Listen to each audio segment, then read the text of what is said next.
Estamos no ar para mais uma semana de Barotaku. Só que você deve estar pensando agora, ué, por que esse programa tá gravado? Por que esse programa tá curtinho? O que tá acontecendo com o Barotaku? Será que o Raul mandou a maioria das pessoas embora? Será que o programa faliu? Será que cortes estão acontecendo no NSV? Sim e não. Não. Tá? É porque o Kaiba Verde ele tem um horário muito apertado, então não dá só a gravação com ele. Exatamente. O orçamento também não permite, o Kaiba Verde é muito caro. Na verdade, quem cortou o nosso orçamento foi o YouTube. O YouTube pegou um vídeo que foi feito há 2 anos atrás por mim e a senhora mulher do Muriel, a senhora Hitsu, foi Assistimos a Kisora, onde a gente comenta o primeiro episódio do anime. Ela pegou esse vídeo, né, e deu um strike no vídeo. O que acontece quando o canal toma um strike? Ele fica 3 meses sem poder fazer lives. Porém, nós não queríamos deixar vocês 3 meses sem Papo Nerd com elas e sem Barotaku. Então, resolvemos fazer uma versão gravada, porém mais curtinha, para vocês poderem assistir e tudo mais. Só que daqui a 3 meses, esse programa que tem curta temporada vai voltar ao seu horário original. E se der certo, quem sabe no final do ano a gente sempre tem a parada das lives aí, pra festa de final do ano, a gente não deixa alguns programinhas gravados aí pra você não falar, pô, ficamos aí 1 mês, 2 meses sem Papo Nerd com ela, sem Barotaku. Pode ser que se o programa der certo, no final do ano aí, pelo menos vocês não vão ficar carentes de Kaiba Verde. Kaiba Verde. Sim. O Raul ano passado veio visitar o Kaiba Verde. Exatamente. Tem que ter making off no final do ano, desculpa. Vamos lá. Caramba, eu até me perdi agora. Eu não consigo, desculpa. Desculpa. Vamos lá. Mas até o momento, eu não falei o que é o episódio, né? Mas também está muito claro. Estamos aqui com o Kaiba Verde porque vamos falar de Yu-Gi-Oh! Sim, o primeiro que é o segundo anime. O primeiro que é o segundo anime, exatamente. Exatamente. O primeiro que deu certo. O primeiro que deu certo, que é o segundo anime, então. É o primeiro que é o segundo. E pra falar deles, é claro, eu não estou aqui sozinho. Estamos de equipe reduzida para o programa ser curto também. Boa noite, senhor Kaiba Verde Muriel. Sou eu. E eu perdi 2 vezes pro Yugi. Acho que mais de 2, né? Se for contar toda a série, eu acho que tava 5. Vacilou, perdeu. Exceto na vez que eu me ameacei de me jogar do castelo, aí eu ganhei. Olha aí. Olha. Também trouxemos ele, sim, que já tem mais de 60 horas jogando Yu-Gi-Oh! Forgotten alguma coisa. Boa noite, senhor. Boa noite, gente. Boa noite. Cara, eu acho que passa de 60, viu? Eu acho que eu passei mais tempo jogando Yu-Gi-Oh! Do que zerando Chrono Trigger. Eu acho que ele passou mais tempo vezes jogando Yu-Gi-Oh! Forbidden Memories do que vivendo a vida. Do que fazendo na faculdade, tá ligado? Não, esse título tá com Ragnarok, infelizmente. Aí, se tivesse jogado o que tu jogou no Play 1, aí tu fudeu. Nossa, aí... Sem acelerar, frame rate. Aí ninguém vive. Senhor Muriel, conte pra gente de uma maneira bem simples e dinâmica como nasceu esse anime de Yu-Gi-Oh! Porque ele é uma reformulação de outro anime de Yu-Gi-Oh!, não é isso? Na verdade, né, o Yu-Gi-Oh! Originalmente, né, ele era uma história meio que assim, terror, talvez?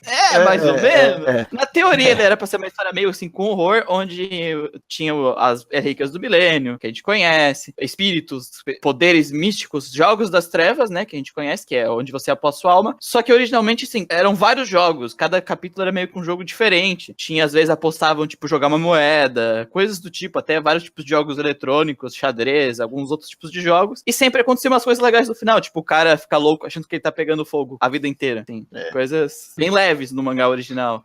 Que um cara tá sendo tipo devorado. É tipo aquele além da imaginação, né? No caso, eram partidas que as pessoas apostavam suas almas, que nem os jogos das trevas que a gente tem no Yu-Gi-Oh! E se fudiam no final. Só que dentro dessa animação, tinha um card game, né? Dentro desses jogos, que é o Kaiba Verde que enfrentou o Yugi usando esse card game, que é o Duel Monsters. E eu acho que não tem nada, tipo assim, muito falado exatamente o porquê ou tal, mas sugere-se, né, que viu uma oportunidade de compra, uma oportunidade de vender um produto ali a partir daquele card game, porque as pessoas acharam legal. Foi um dos jogos que mais se destacou dentro do que aconteceu lá na série original. E foi feito meio que um reboot da série, toda voltada para o card game. E aí o resto é história. E é a história que o senhor Eduardo vai contar. Fala aí, Liz.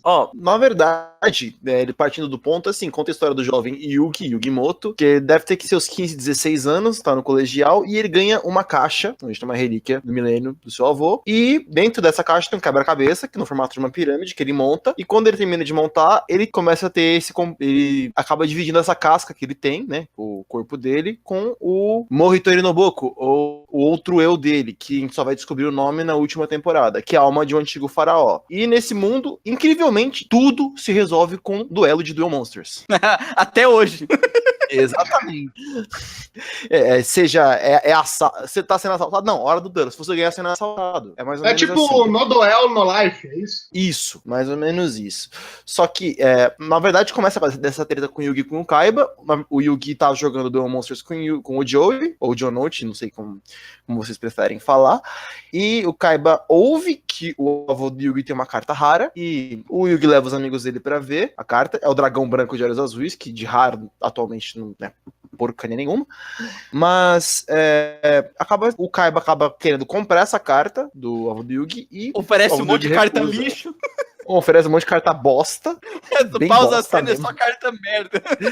É sério, parem tem um Netflix, parem nessa cena e vejam todas as cartas que ele oferece. Tem o Curry alguma coisa, que é tipo uma carta cura de 200 pontos de vida. Exatamente. Vocês não podem reclamar, mano. O Yugi ganhou do Kaiba com uma bolinha de pelo. Não ganhou porque eu ele foi roubado. Eu ia me suicidar se ele ganhasse, aí ele desistiu. Então eu venci. Enfim. Voltando do ponto que eu queria chegar, assim, o Kaiba fica puto porque o avô do Yugi não aceitou aquela maleta de carta bosta que ele ofereceu. Aí ele obriga o avô dele, do Yugi, a duelar com ele naquela torre que parece cacete, só falta um T pra terminar a piada, né? Mas beleza. Aí ele ainda liga pro Yugi, tipo, sequestrei seu avô e ele perdeu. Que tipo de vilão faz isso? Não sequestrou. Ele convidou ele pra um duelo amistoso e depois botou ele no hospital. Convidou, assim, com uns 2 leões de chácara, assim, você vai vir pra um duelo amistoso apostando no seu dragão branco. Esse lado aí, Yu-Gi-Oh! Ele lembra muito Cavaleiros do Zodíaco. Era só prender a Atena em algum lugar que os cavaleiros iam salvar. Aí, no caso, é o avô dele, né? Você sequestra o avô, depois você prende o avô na televisão, tá ligado? Vamos lá salvar. Depois faz eles assistirem Poltergeist, né? Exatamente. Aí o avô do Yugi cede o baralho dele pro Yugi duelar com o Kaiba. Só que antes disso, o Kaiba rasga o dragão branco de olhos azuis. Para muito azar do avô do Yugi, que tem um ataque cardíaco e vai parar no hospital. Por causa da porra de um dragão branco. Que no universo do jogo só existem 4. No universo do anime é só 4. Agora são 3. Como só pode usar 3, né?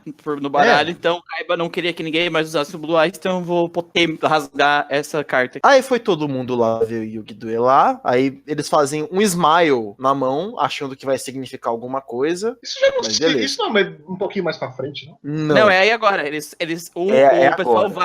O pessoal vai com o avô do Yugi pro hospital, e aí eles fazem esse desenho como se eles estivessem sempre unidos, né? É Fairy Tail, gente, poder da amizade. Eles fazem um Pac-Man na mão. Isso. É Awesome Face, sabe Awesome Face, aquele meme lá? Então, é isso. Aí lá vai o Yugi duelar uma carta de Yu-Gi-Oh! Com esse desenho. Sério? Sério. Gente. Uma bosta, mas tem. Enfim, aí acontece o duelo mais famoso de Yu-Gi-Oh! Mesmo sendo o primeiro, mas beleza. O Yugi com o baralho do avô dele contra o Kaiba com o baralho dele. Eles sobem num, tipo uns carrinhos de montanha-russa, onde tem uma arena, e aí vai. E o Yugi ganha roubando, porque o Yugi sempre vem roubando. Esses primeiros duelos não dá pra dizer que tá roubando, porque nada tem lógica nesses primeiros duelos. Exato, né? Porque assim, foi feito um cálculo que a chance de você tirar num duelo as 5 cartas do Exódia, na quantidade de turnos que teve, que foi aproximadamente 6, é 1 em 140, eu acho. Mesmo se ele tiver um baralho de descarte, assim? Se ele tivesse, é que ele não usou Pote da Ganância, Caridade Graciosa, nenhuma das cartas da época que dava draw, assim, comprar carta. Ele se comprou na compra convencional. No Mercado Livre, né? Exatamente. E assim, o Yugi vem se juntando as 5 peças do Exódia, que é o efeito. Quando você junta as 5 peças do Exódia, você ganha. Você pode estar perdendo, você ganha, acabou. É instant-win. Ok. E só porque a possibilidade é pequena, ele roubou? Então, o fato de que ele roubou é corroborado com esse primeiro arco que vai começar a partir do segundo episódio, que é o arco do Reino dos Duelistas. Nesse arco acontecem coisas completamente absurdas. Esse arco aí não é o arco que o Yugi quebra a lua? Isso é. Tá. um exemplo, é um exemplo. Então. Então, é uma boa inspiração, mas não fazia lógica. Não, é que tem uma Não boa faz explicação lógica. pros duelos nesse primeiro arco serem assim, né? Que... Protagonismo? Não, é que assim, como a gente falou, como eu falei no começo, o Duel Monsters, né? Ele foi originado ali na animação original, né? No mangá original, e depois foi convertido pra um card game, e durante esse reboot, esse primeiro arco, esse Duel Monsters que a gente vê é muito parecido com o Duel Monsters da série original. Sim. Entendi. Na série Eles original tiveram que transformar. eles foram transformando até chegar, tipo assim, foi mudando aos poucos até chegar no que a gente conhece do card game. Na série original é como se fosse, pra quem gosta de Yu-Gi-Oh! Vai conhecer o jogo Yu-Gi-Oh! Duel of List of Rose, o Duel Monsters original do primeiro mangá é mais ou menos isso. É mais ou menos um tabuleiro onde tu vai botando as cartas, elas se movimentam, tem terrenos e afins se enfrentam ali. Aí depois ele se adaptou pro campo que a gente conhece padrão, 5-5, né? 5 monstros e 5 Spell Trap. E aí na Batalha da Cidade chegou o mais próximo dessa primeira geração aí de anime ao card game mais próximo que a gente tem ali, o da Batalha da Cidade. E depois... Que ainda é muito diferente, mas já tá mais próximo. Ainda tem uns absurdos ali, né? Mas... tem. Enfim. Ali rouba bastante. Tem partida que a carta é armadilha, na outra partida a carta é mágica. Mas... Sim, a saga de Maceiro do Yugi começa... Saga de Maceiro. Começa a saga de Maceiro do Yugi, porque numa boa, eu nunca vi um cara fazer tanto maço em toda a minha vida. Você tem como provar? Você tem fotos do Yugi fazendo maço? Cara, esse negócio de coração das cartas não me convence. Cara, eu acredito no coração... O Yugi, esse arco todo ele ganha na escrotidão, mas tem um cara que ganha mais na escrotidão do que ele. O Joey. O Joey, cara. Porque o Joey, o baralho dele é uma bosta. Isso eu pensando no mundo ali onde eles estão, de como funciona o card game pra aquele mundo ali. Pior que o baralho da menina das arpias? Porra! Pelo menos a menina das arpias tem uma armadilha no baralho. Sim. Já não tem nada. Ele tem o baralho do tempo lá pra fazer todo mundo se fuder no final. O baralho do Joe era 40 monstros, duas armadilhas e... Três armadilhas. Tem 3 armadilhas. Tem o ladrão de tumbas, kunai com corrente e buraco com espinhos. E é isso, tá ligado? O resto é monstro. Kunai com corrente que ele não sabia pra que servia. Só pra deixar claro. Ele nunca sabe pra que serve as coisas. O Mago do Tempo que ele usava como carta mágica e o Copiador também. E ele tinha um equipamento, que era a Salamandra. Do Guerreiro de Espada Chama Dourada, que é uma carta de fusão que ele tinha no main deck. Que ele usa assim, ó. Vai na fé. Salamandra? Só que eu queria fazer uma pergunta pros dois, começando pelo Muriel. Vocês acham que dá pra aprender a jogar o card game Yu-Gi-Oh? Não sei se o card game chama Yu-Gi-Oh, acredito que sim. Sim, card game chama Yu-Gi-Oh. Porque puta nome horrível, né? É o nome da animação, né? Eles não quiseram botar Duel Monsters, que é o nome do jogo no anime. Poderia, né? Monstro de duelo, muito mais significativo. Mas vamos lá. Vamos pegar uma criança, um jovem lá, um pequeno samurai, consegue aprender a jogar Duel Monsters assistindo anime? Não, nunca, em nenhuma das gerações. Você pode ter uma ideia de como joga, mas as regras mesmo, não. Porque nas animações um problema muito fatal do Yu-Gi-Oh! É que, tipo, parece que as animações não foram feitas pra ensinar o card game, diferente, por exemplo, do Vanguard, de animação, onde todas as cartas, regras, são seguidas corretamente. Tipo, a carta apareceu no anime e ela não existe no card game. O efeito da carta é assim no anime, o efeito da carta é assim quando ela sai. No Yu-Gi-Oh! Isso não acontece até hoje. Às vezes a carta sai com efeito X, ou a carta nunca sai, ou é um efeito completamente diferente. E outro problema é que, diferente, inclusive, comparando com o Vanguard da animação, a maneira que eles jogam o card game no anime e como o card game é jogado na vida real é completamente diferente dentro do anime do Yu-Gi-Oh! A maneira que tu monta um deck, a maneira que tu faz as jogadas na animação é completamente fora da realidade do que como uma pessoa tem que jogar o card game pra poder ganhar um duelo. Inclusive tem aquele esquema do próprio Dragão Branco de Olhos Azuis, né? Que não é só você botar ali na mesa, né? Não, é que tipo assim, mesmo na primeiras gerações do Yu-Gi-Oh! Mago Negro, Dragão Branco, nessa primeira geração que a gente conhece eles do anime e tal, no card game em si, eles eram um pouco do cavalo do bandido. Sim. Não serve pra nada. Tu tem cartas... A primeira geração, ela é formada com cartas que elas são tão poderosas sozinhas que até hoje elas são banidas, porque elas sozinhas são muito fortes. Sim, eu vou dar... como o Muriel falou, o Dragão Branco e o Mago Negro são monstros muito pesados e não fazem absolutamente nada. Tinha monstros com o mesmo ataque que eles, ou maior ataque, que tinham mais efeitos que davam vantagens pra ti no jogo. Utilidades. Vou dar um exemplo. O Rei Máquina. Rei Máquina é uma puta carta foda, que até hoje não foi banida. Se você tiver um deck de máquina, fechou. Que isso, jovem. Pô, aí tu zoa o negócio.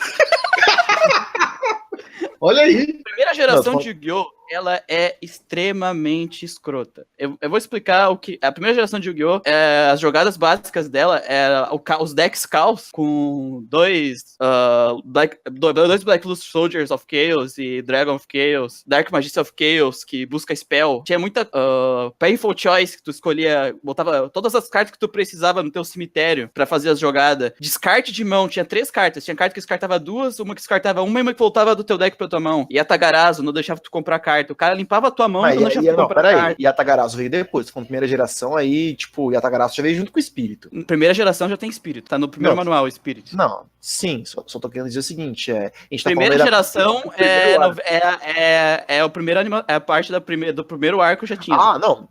Aí a gente tem Lord Não, Vampiro, o primeiro set. O primeiro set de carta, o que tinha a primeira geração é a parte da primeira banlist. Vamos lá, o Lord Vampiro era chato pra caramba. Lord Vampiro já foi na GX. Não, foi antes. O Lord Vampiro saiu bem antes. Não, essas cartas, esse deck que eu te descrevi agora é os primeiros decks metas do Yu-Gi-Oh! Depois da primeira banlist. E a Tagarazo, Monster Reborn, Exódia, vai, querendo ou não. Exódia foi mais quando. Exódia foi um pouquinho mais pra frente, ele ganhou mais consistência, sabe? Mas mas ele era banlist no começo. Tinha uns OTK muito escroto no Yu-Gi-Oh! Que era com Morphin Jar, que fazia tu comprar todo o teu deck. Sim, Cyber Jar. Cyber Jar e Morphin Jar, as duas no mesmo deck, pra te fazer comprar, tinha OTK desse tipo.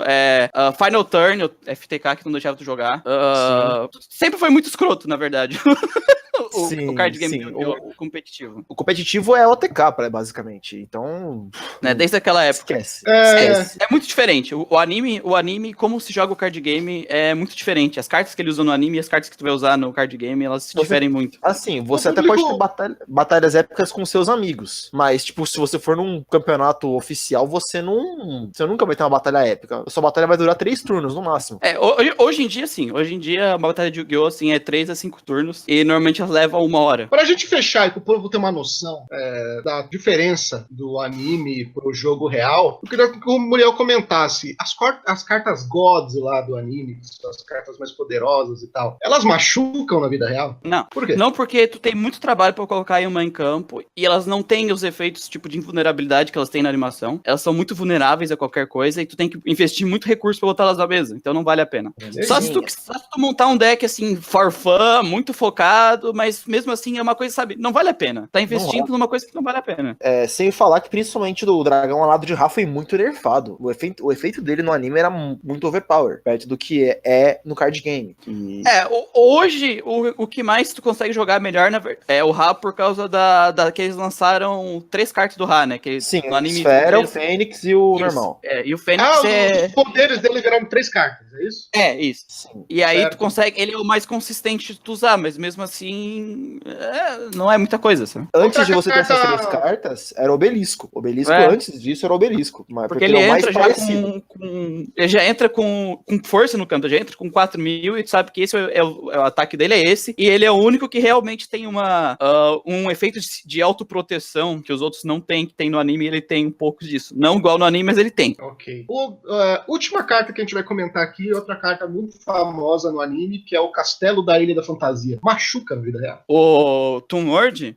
Então, os monstros Toon World em si eu acho que não, mas se você pegar o Toon Kingdom, que é a versão expandida dele, machuca. Com o Toon World, a carta original, ela é simplesmente... O efeito dela é pague 1000 pontos de vida quando tiver essa carta. É uma carta contínua que ela só tá lá porque os monstros Toons originais precisam que ela esteja lá pra eles poderem jogar. Ponto. Ela só é uma carta que ela tem essa diferença. Então essa é a diferença do anime. Ele não transforma em carta Toon. Você tem a carta Toon e precisa dele pra ele estar ali.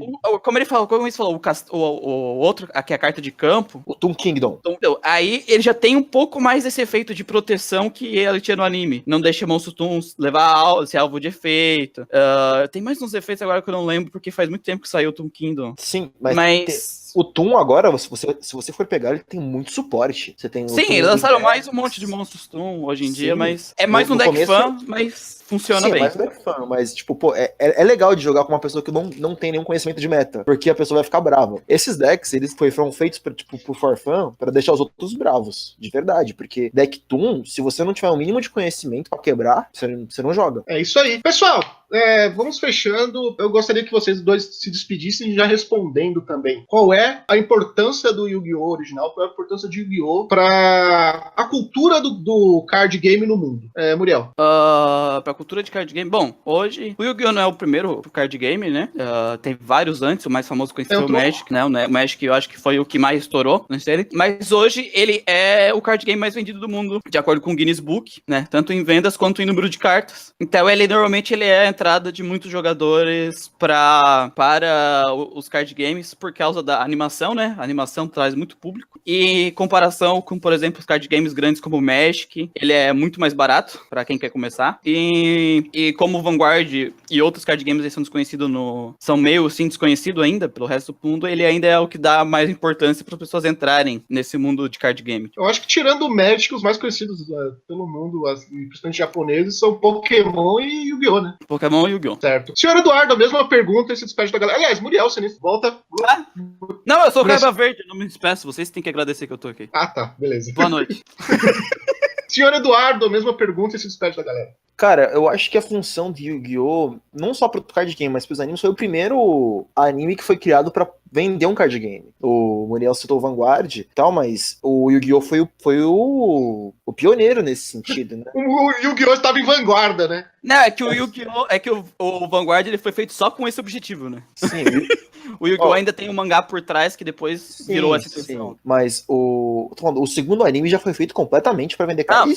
Se você for ver os spin-offs, Yu-Gi-Oh! GX, 5Gs e por aí vai, é feito pra vender carta, pra você aumentar o sistema, melhorar o sistema e vender carta. Eu acho que o 5Gs é pra vender moto, mas tudo bem. Vender moto, teve um que era pra vender prancha de surf. O novo é pra vender prancha de surf pra surfar. Sim. Enfim. Mas, assim, a importância do Yu-Gi-Oh! Foi criar um concorrente justo pro Magic, porque Pokémon nunca foi concorrente pro Magic. Magic sempre foi gigante, desde o lançamento. E o Yu-Gi-Oh! Foi a primeira concorrência de verdade pro Magic, tanto que eu nunca vi, tipo, jogador de Magic que foi pro Yu-Gi-Oh! Mas já vi muita gente do Yu-Gi-Oh! Migrou pro Magic depois, porque era um jogo mais complexo. Mas, assim, Yu-Gi-Oh! Ainda é um jogo muito divertido de se jogar, eu acho que... realmente, foi o primeiro card game japonês a estourar. Por mais que Pokémon tenha saído antes e não vingou tanto quanto o Yu-Gi-Oh! E hoje o Magic come migalhas. Hoje Magic come migalhas. Não, essa é mais exagerada. E, bom, é isso aí, galera. Valeu aí por acompanharem aí o Drops do Barotaku. E tamo junto. Então nós ficamos por aqui. Até a próxima semana com Barotaku Drops. Tchau!